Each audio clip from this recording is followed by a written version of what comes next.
Comment le cerveau décide? Mais en avant-propos, le séminaire itinérant de recherche-action sur la gouvernance nous a permis successivement de visiter la gouvernance de la documentation, puis la gouvernance collective des différentes organisations sociales, et en janvier les différentes modalités de gouvernance démocratique. Depuis février, ce séminaire est focalisé sur le fonctionnement cérébral, avec les fonctions attentionnelles, et aujourd'hui, l'acte même de prendre une décision.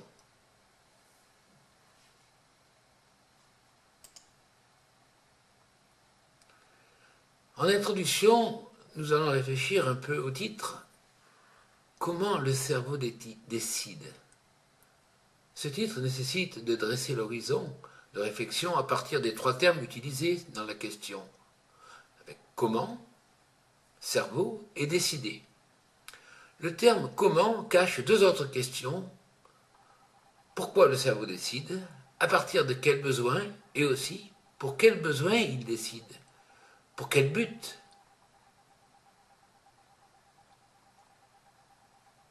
C'est-à-dire, quelle est l'intention? La décision de décider est induite par un besoin et une intention dont dépendront les modalités de décision, c'est-à-dire le comment il décide. Le terme cerveau caractérise usuellement ce qui se passe dans la boîte crânienne. Le cerveau, au sens large, regroupe tous les centres de décision en interdépendance, distribués et répartis dans le corps humain. Ce sont toutes les assemblées de neurones qui traitent et transforment les informations entrantes en informations de sortie virtuelle, simulation, ou en énergie de commande, que ce soit l'œil, l'oreille, le cœur, l'intestin, souvent appelé d'ailleurs le deuxième cerveau, etc., qui sont potentiellement susceptibles d'intervenir dans chaque prise de décision.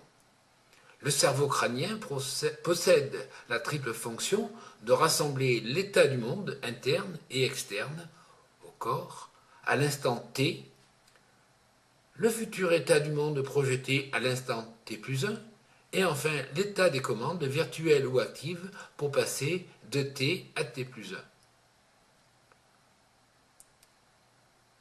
Le terme décider, enfin, caractérise chaque traitement d'information pour le transformer en énergie de commande, que ce soit pour focaliser l'attention, faire battre le cœur ou adapter son rythme pour produire une intuition fulgurante ou engager un raisonnement conscient itératif.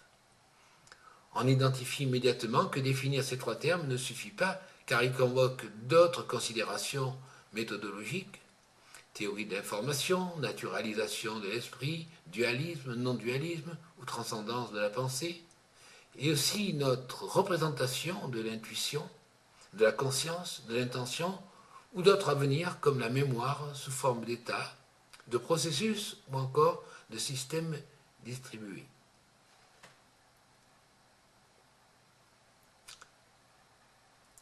Pour démarrer cet atelier, je vous propose de vous confronter à une petite expérience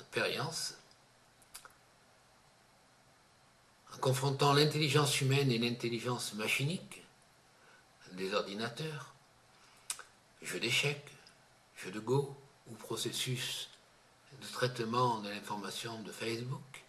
Nous pouvons essayer de créer une représentation personnelle et après à partager entre nous de nos modalités fonctionnelles pour prendre une décision. Je vais vous proposer une séquence suivante. Écoutez bien. Jean va au bureau, séquence 1. Marie monte prendre la douche, séquence 2. Les enfants terminent leur petit déjeuner, séquence 3. Il existe maintenant une application Facebook qui permet de répondre à la question 4. Où est Jean? Un enfant de 7 ans, de 5 ans peut-être même, va pouvoir répondre à cette question. Et vous? Quelle est votre réponse?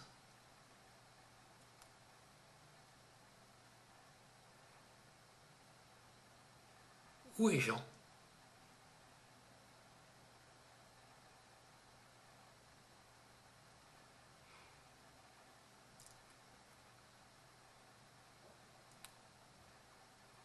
Nous n'avons pas relu les séquences 1, 2 et 3, c'est-à-dire que vous avez utilisé votre capacité de mémoire de travail et maintenant vous allez essayer de réfléchir à comment vous avez procédé pour répondre à cette question. Et comment évaluez-vous la pertinence de cette question, de cette réponse? Alors voici quelques éléments de réflexion. Décider de la réponse implique de recourir à la mémorisation des 3 séquences, de construire un contexte non exprimé qu'il va être nécessaire d'imaginer pour pouvoir construire un scénario et donner du sens, en choisir un parmi un nombre infini de possibles. Décider induit de prendre une multitude de décisions élémentaires dont la réponse sera souvent statistique, fonction génétique, épigénétique et éduquée du fonctionnement cérébral, voire l'aspect métacognition de Stanislas Dehaene. Il existe une multitude de chemins pour procéder, voire la simplicité de Alain Berthoz. Décider de répondre à la question, jouer, mettre sa vie en jeu, tricher, ruser, prendre du recul. Décider du contexte, est-ce que c'est une vie de famille, sans lien avec une vie de famille? Jean peut aller à son travail, au bureau, de pointage pour le chômage, au bureau de poste, au bureau de police, ou il peut être chez lui en train de quitter son travail, être dans une voiture. Marie peut être sa femme, sa mère, sa fille ou une inconnue. Et les enfants, ceux de Marie, mère célibataire ou encore sans aucun lien. L'hypothèse induite que la décision peut être prise, qu'il y a une solution, peut être rejetée ou acceptée sans réflexion.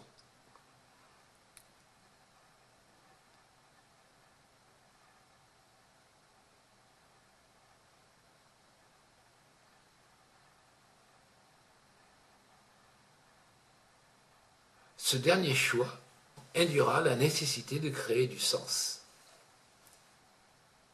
Donc une prise de recul. Il m'est possible de ne pas répondre parce que je sais qu'il n'y a pas de bonne réponse. Je rentre dans une logique de réflexion, de rationalisation. L'enfant peut immédiatement considérer qu'il a à répondre et que la réponse existe et que statistiquement, ce qui est décrit, c'est une histoire de famille qu'il connaît bien. Sa carte du monde est relativement simple. Plus notre carte du monde est grande, plus nous allons être amenés à prendre de la distance. Mais parfois dans la vie, nous pouvons prendre la décision de trouver du sens, de répondre à une question, quel que soit l'état de nos connaissances et du contexte. Et nous allons produire du sens parce que notre cerveau, il est capable de trouver du sens, il a besoin de trouver du sens. C'est un besoin et c'est aussi un but puisqu'il oriente son futur.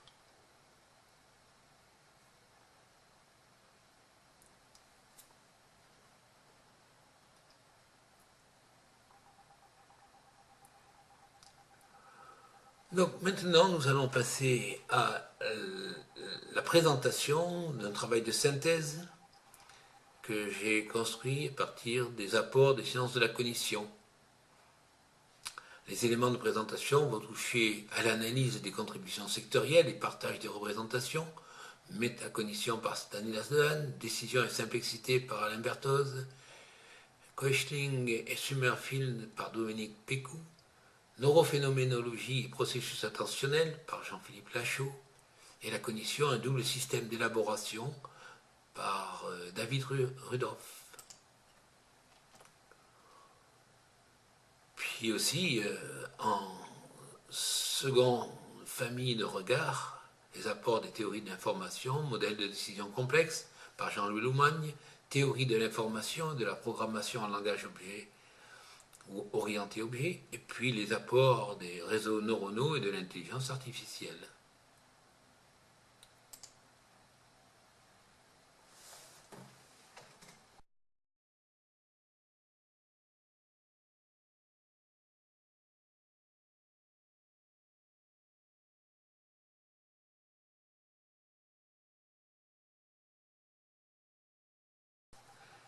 Nous allons rentrer dans une approche multimodale avec premièrement la question c'est quoi décider? La deuxième, comment fonctionne le cerveau? Et puis nous allons identifier les projecteurs pour observer ce fonctionnement dans l'acte de décider. Alors les regards viendront donc des sciences de la cognition, de la théorie de l'information et de la recherche opérationnelle.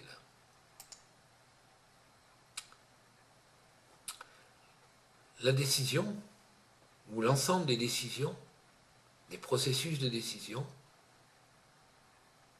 chacun se représente l'activité de décider.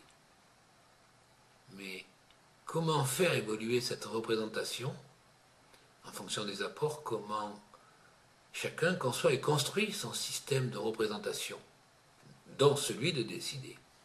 La décision, un état. La prise de décision, un mouvement, une action. Le processus de décision, un ensemble d'étapes qui vont permettre d'arriver à la décision. Un système itératif de décision interactive. Nous avons vu dans l'exemple précédent qu'il fallait déjà décider de savoir si on voulait trouver ou non une réponse, parce que cette réponse pouvait être rationnelle, implicite et dictée par l'intuition. Il y a des jeux d'ordre, de désordre, d'organisation et d'interaction entre multiples niveaux de prise de décision. Regardons par exemple le système digestif conçu par un enfant. C'est un réceptacle des apports de l'enseignement sur le fonctionnement d'un de nos organes. Eh bien, il est évident que petit à petit, l'enfant grandissant va faire évoluer sa carte mentale de comment il est construit, comment il fonctionne. Eh bien, pour chaque mot, nous pouvons dire aussi la même chose, et en tout cas pour des mots-clés comme le mot décider. Est-ce que décider est d'une manière obligatoire lié à un esprit conscient de rationalisation, ou quand le cerveau fait battre le cœur plus vite, est-ce qu'il a décidé de faire battre le corps plus vite en fonction d'un certain nombre de paramètres d'entrée? Le terme décider va regrouper plusieurs univers et chacun va avoir une carte du monde des univers qui sont accessibles au verbe décider.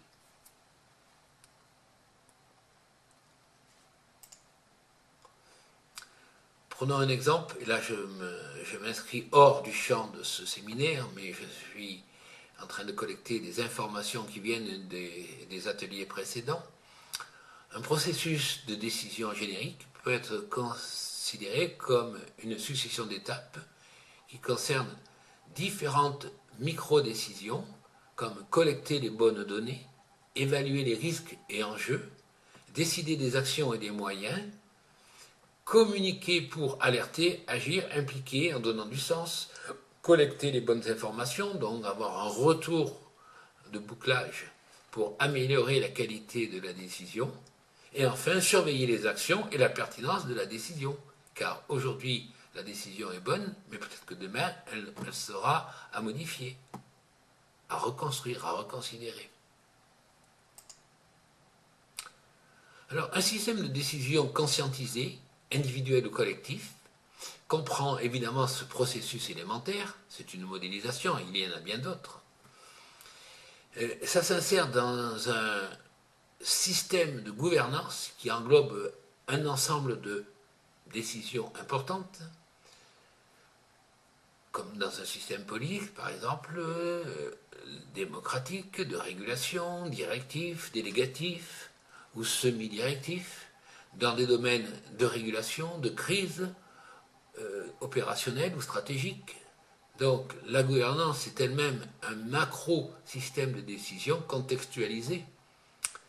Et chaque type de contexte va impliquer des modes de collection d'informations, d'analyse de risques et d'élaboration de décisions, de communication et de surveillance tout à fait adaptés. Et pour décider, il faut encore des paramètres de décision, qu'ils soient de l'ordre du besoin, de l'intérêt ou des valeurs, du groupe des décideurs qui peut être un ou multiple, et des usagers qui vont subir la décision, éventuellement, qui ont eux aussi leurs besoins, leurs intérêts, leurs valeurs. Voilà un système de décision conscientisé, modélisé, qui peut s'appliquer à une prise de décision importante sur le plan individuel ou collectif. Si je reviens à la cartographie de mes regards, eh bien, autour des neurosciences NSC, il y a toute une famille d'auteurs que nous avons étudiés depuis une bonne dizaine d'années. Dehaene, Berthoud, Damasio, Janoro, Nakache, Vildochet et Masson, par exemple. Mais vous verrez bien d'autres noms. Et puis toute une autre famille de neuroscientifiques qui sont plutôt inspirés de la neurophénoménologie, fortement orientés par Francisco Varela, dont Claire Petit-Mangin, Antoine Lutz, Jean-Philippe Lachaud, et puis Michel Bilbot en philosophie, et aussi David Rudroff, qui ont participé pour un certain nombre à écrire des thèses, faire des recherches sous la direction de Francisco Varela. Et puis alors, il y a d'autres champs de regard qui viennent de la psychologie, de l'analyse transactionnelle, de la PNL, de l'hypnose, la dynamique analytique, de la psychanalyse, la conduite du changement, la pédagogie, l'enseignement, la dimension spirituelle et religieuse. La réflexion sur le normal et l'anormal avec François de la Plantine, Anthropologie de la maladie, ou alors avec tout ce qui gravite autour de la psychosociologie, avec Henri Laborie, avec les apports de la biologie, de Michel Simon, en termes de processus philosophique, de regard scientifique, sur, donc, à partir du livre qu'il a écrit, La peau de l'âme, très belle métaphore. Voilà par exemple la cartographie des champs, des regards de Francisco Varela, qui imagine trois cercles, le cercle de la cognition, le cercle de l'émergence, donc de la connexion, et le cercle de l'inaction. Et on voit qu'il y a le champ en rayon des neurosciences, le champ de l'intelligence artificielle, le champ de la linguistique, le champ de l'épistémologie et le champ de la psychologie cognitive. Et on peut classer dans cette belle carte l'ensemble des acteurs, des chercheurs et des productions de thèses, d'ouvrages qui donnent la multiplicité des regards dans le champ des sciences de la cognition. La philosophie, la psychologie, l'intelligence artificielle, les neurosciences, l'anthropologie, la linguistique sont probablement, disons, 6 facteurs, 6 regards pour éclairer notre réflexion. Alors ma propre prise de recul, par exemple, pour parler de l'apprentissage, qui est un ensemble de prises de décision, apprendre, enseigner à apprendre, donc apprendre à apprendre, éduquer, accompagner. Eh bien, il y a des approches artistiques et des pratiques sportives. Il y a des apports venant des neurosciences, des sciences cognitives et de la psychologie cognitive. Il y a des apports venant de la philosophie, de l'anthropologie, de la spiritualité, de la citoyenneté. Il y a des apports de la psychologie, de la sociologie, de la psychosociologie des organisations. pratique éducative chez les enfants, pratique éducative chez les adultes, pratique d'éducation populaire, pratique d'éducation de personnes en difficulté, et psychothérapie et techniques d'accompagnement individuel et collectif en situation de crise. Voilà une cartographie, un schéma très complexe.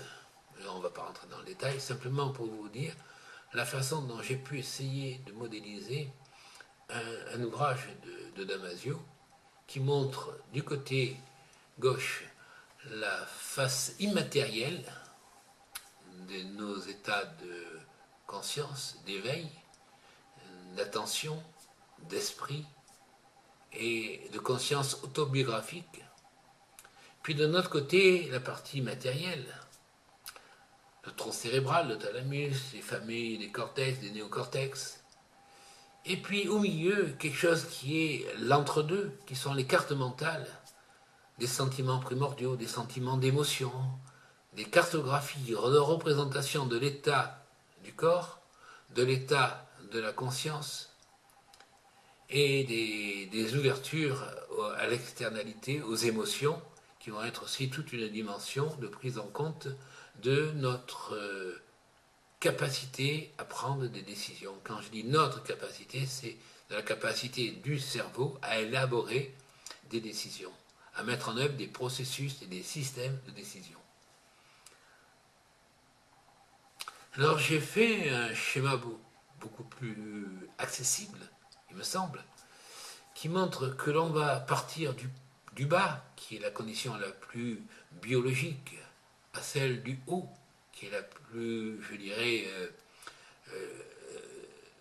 liée à notre imaginaire, et avec trois grands vecteurs qui sont les énergies physiques, les fameuses images d'interaction entre le physique et le système d'information, et en fait, le système d'information qui, lui, va être le traitement des données conceptuelles, non biologiques, évidemment, et comment il y a des nœuds où se rencontrent le système d'information, l'image ou intention d'action et l'énergie physique. Prenons le cas d'une cellule, et bien dans la cellule, il y a de l'information qui circule et il y a de l'information figée dans l'ADN qui va permettre la reproduction programmatique de la cellule avec éventuellement des effets d'adaptation, de divergence en fonction du contexte. La première cellule va en donner 4 qui va en donner un certain nombre où vont commencer à émerger les éléments du cerveau, du foie, du cœur, etc. Cette capacité à se reproduire, à se différencier est à la fois biologique, ça se passe dans le corps, mais à la fois dans un système d'information qui est figé, génétique, qui est adaptatif, épigénétique, qui fait des liens entre le noyau de la cellule et le contenu global de la cellule. Et donc, nous allons avoir en bas eh bien, les circuits et les groupes neuronaux, un flux chimique, ondulatoire, électrique, magnétique, à la fois une logique de corps, d'état physique et aussi ondulatoire, donc de matière et d'onde. Un ancrage, un remodelage, une altération des souvenirs, mémoire, mémorisation, processus de remémoration. Des fonctions cognitives, émotionnelles, mimétiques et attentionnelles, les neurones miroirs par exemple. Visualisation mentale, état de conscience, autobiographie, ou alors théorie d'esprit ou attention. La théorie d'esprit, par rapport à une conscience autobiographique, c'est la capacité que l'on a à imaginer ce que l'autre pense, et nous allons nous adapter en fonction de ce que nous imaginons de l'autre. Et puis donc on va arriver à des notions plus élaborées comme la métacognition, consciente ou non, ressentie, les mimétismes, la cognition, la décision non consciente, que nous allons pouvoir considérer comme des éléments des fonctions cérébrales, biologiques du cerveau, des traitements formels de l'information. Et puis quand nous allons passer au-dessus, dans les fonctions imaginaires, des fonctions de traitement de l'information au niveau du sens, eh bien nous allons aller au niveau des décisions et engagements, décider d'apprendre, décider d'agir, décider de ne pas agir, de refuser l'action, de refuser l'enseignement, l'adaptation, de nos décisions d'actions contextuelles, conscientes ou non, hybrides, imaginaire, imagination, intuition, analyse, raisonnement, voilà un premier niveau. Ensuite, il va y avoir la notion de libre arbitre, concept très contesté. C'est quoi le libre arbitre par rapport à la liberté, l'apprentissage, le conditionnement conscient, non conscient, mental. Puis nous allons avoir les images, les scénarios, les films que nous allons construire à partir de nos différents langages, qu'ils soient auditifs, visuels, dans le faire aussi. Et puis au plus haut, eh bien, il y a nos idées, nos croyances, nos théories, nos vérités, nos convictions. Et ce que l'on appelle les connaissances scientifiques, c'est-à-dire des représentations que nous sommes capables de partager objectivement, mais dans un cadre de référence qui est toujours indépassable, c'est que c'est produit par des hommes, pour des hommes, et que ceci n'est pas accessible à d'autres espèces vivantes. Et nous pouvons, par rapport à tout ce schéma-là, déjà prendre un premier niveau de posture méta, de dire, mais dans notre réflexion, où est-ce que nous nous situons? Où est-ce que nous situons le processus de décision? Dans la fonction imaginaire ou dans la fonction purement biologique, dans l'entre-deux?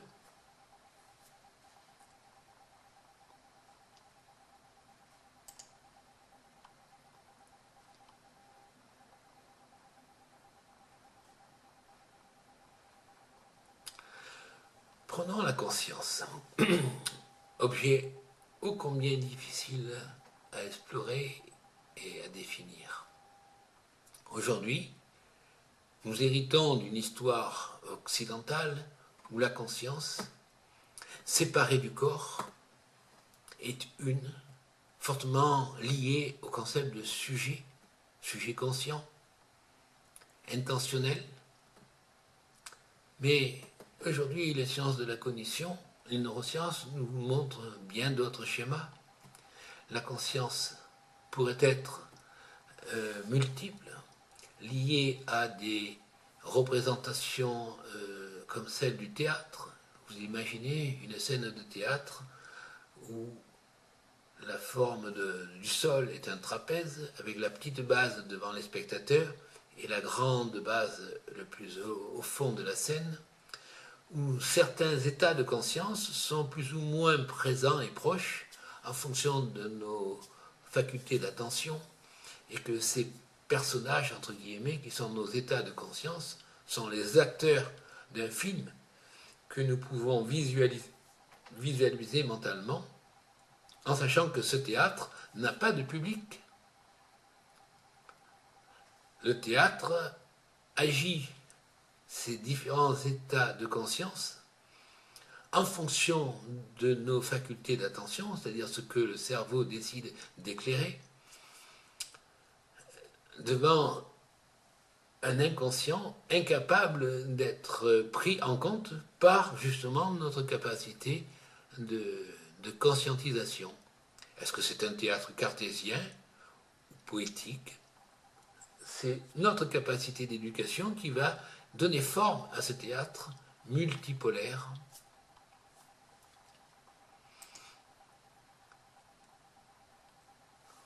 Alors, un des éléments à prendre en compte dans notre capacité de décision, effectivement, nous allons avoir des informations, mais aussi un circuit de la récompense, car si nous décidons, c'est pour être récompensés, pour avoir une dimension émotionnelle apaisée par rapport à un enjeu qui a été posé par le besoin de décider. Donc nous avons un but qui a un but opérationnel, et nous avons un but émotionnel qui est d'apaiser nos émotions.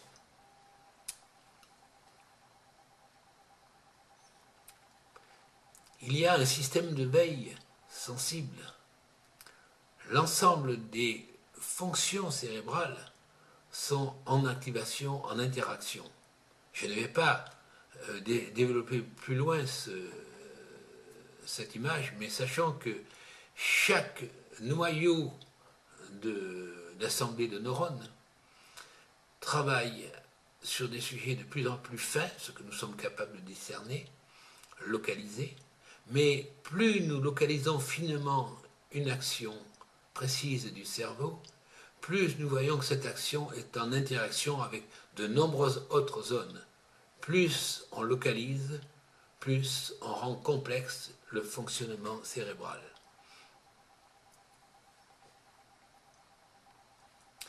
Alors nous pouvons dire que nous avons des pôles ou des processus cérébraux multiples, capacités émotionnelles et perceptives, capacité d'état de conscience, capacité d'intentionnalité, capacité d'adaptation et d'invention, capacité de réparation, capacité d'apprentissage, capacité attentionnelle, capacité de mémorisation et de remémoration, capacité métacognition, capacité cognitive, capacité relationnelle, capacité affective et sentimentale, et donc nos capacités émotionnelles et perceptives.